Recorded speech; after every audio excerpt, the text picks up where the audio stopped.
We'll start off with the CONCACAF Champions Cup, where Forge put up a valiant fight, drawing leg 1-0 against Tigres, but they were overwhelmed in the second leg when they went to Mexico. Meanwhile, Vancouver FC, you were on the broadcast for One Soccer in this one, and a really good 3-0 loss to Cruz Azul. And I thought this could be a lot worse, especially given that Cruz Azul did not really hold back in terms of the players they were playing in this lineup. A few changes with transfers in that team since the Whitecaps faced them in the Champions Cup final last year. But I think two relatively impressive CONCACAF Champions Cup ties for two Canadian Premier League teams. Of course, they aren't going to go through, and we've yet to see Atletico Ottawa. Yeah, it is. It's interesting. I'll start with Forge just because they were really the team that I had an eye on. This was very interesting because they have the experience. Like, this isn't, at this point, they're used to it. Monterrey, Chivas, Cruz Azul. Now you get Tigres. Bobby Smignourt has joked after the game that he's already, like, if they make it next year, he's already expecting Club America to come out the pot, and he may as well. Like, that's that them and Pumas and Pachuca feels like they've hit more giants certainly than they've hit not.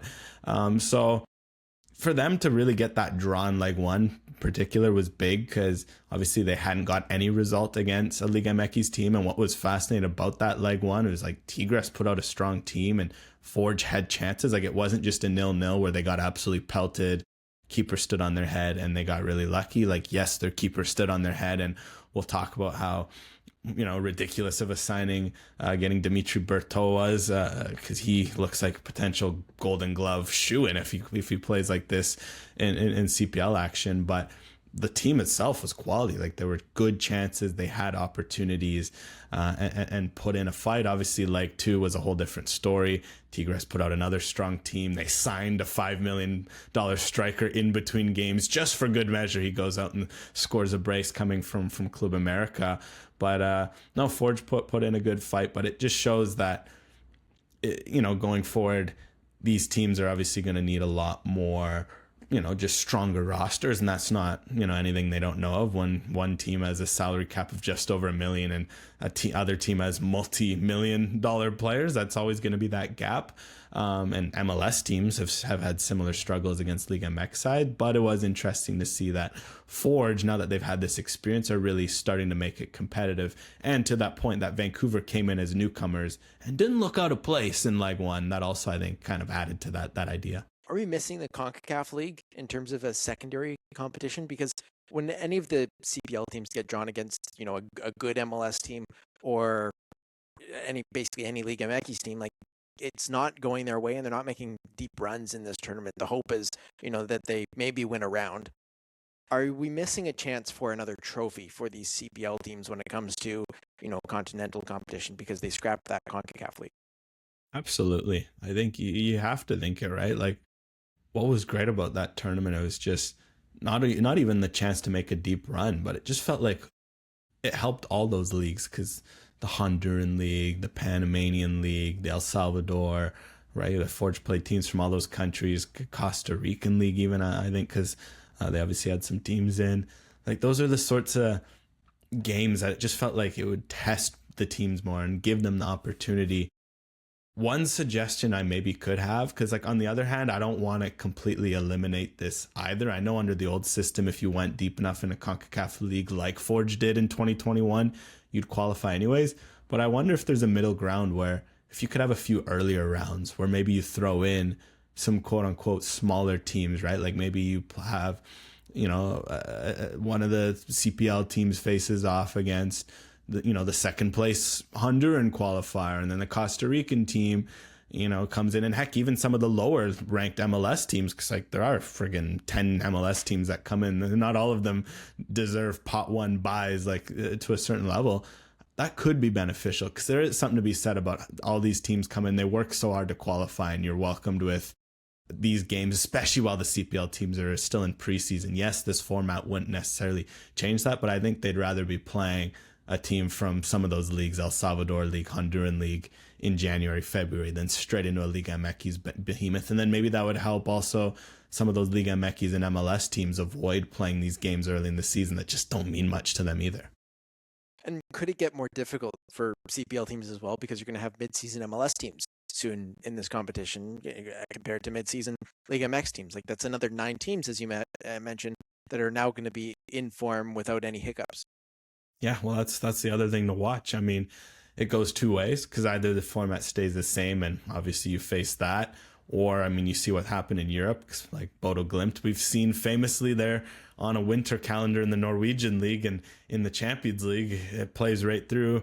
They obviously had that special win against Man City and then Atletico Madrid where they hadn't played for 60 days and they come out and beat two giants, but there's obviously that concern on the flip side because this tournament could always switch calendars once MLS makes theirs. So it's a tough challenge either way. I think for this, though, I mean, we've had this discussion so many times with MLS teams, right? And now MLS teams are only finally starting to compete as the rosters get better, as they get deeper. Like, this is just going to develop over time. Like, the CPL is still at a place where they're working on how to make these rosters stronger, both with domestic talent and international talent. And they're only, 3 to 4 years into teams regularly qualifying for the Champions Cup. Although I think now that we've seen a few of it, the real big problem is more the draw. I think just that you're constantly getting these behemoths before you're maybe ready. Like, I think Forge wouldn't have minded Tigres in April, May, maybe with a few rounds under the belt. It's just the fact that you get it straight out of preseason. Here's the third best team in CONCACAF. That's the toughest pill to swallow. It's almost not even straight out of preseason. Like, this is a exhibition game in a lot of ways. It's a preseason friendly because it's another 2 months until they kick off the season. So it's very strange always for these CPL teams. And of course, you were on the sideline for One Soccer in the Vancouver FC match, which they fell 3-0 in. But what did you see in that atmosphere around the club? Because there have been all these questions around the club. It was the first time they've sold out that stadium, of course, against a giant. There were Cruz Azul fans there, but it did seem like there was actual local interest in this game from the Vancouver soccer fan base. Yeah, well, this is the flip side of why it's also hard to, be mad at this setup of, like, for Vancouver, this was a huge opportunity because off the field you get a great crowd, and what was interesting too is, like, yeah, obviously it was a lot of Mexican football fans. They had a huge section of fans from Texas, which always happens. A lot of American fans will travel up, our American Mexican football fans, because it might be a bit easier to come to Canada to watch a game than go down to Mexico.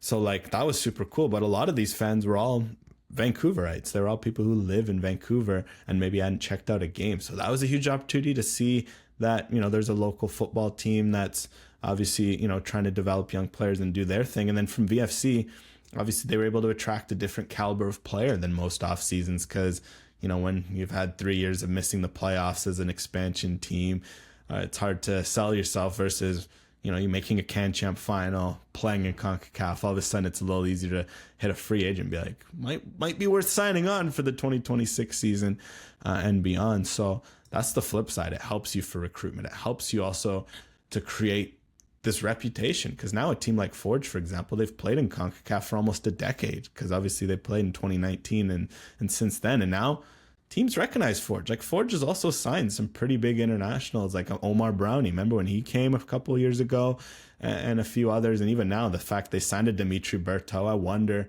if that happened because they put themselves on the map with these continental competitions. So that's the flip side of it. On the playing side, there are some frustrations, but off the field, there are a lot of benefits that we maybe don't talk about as much.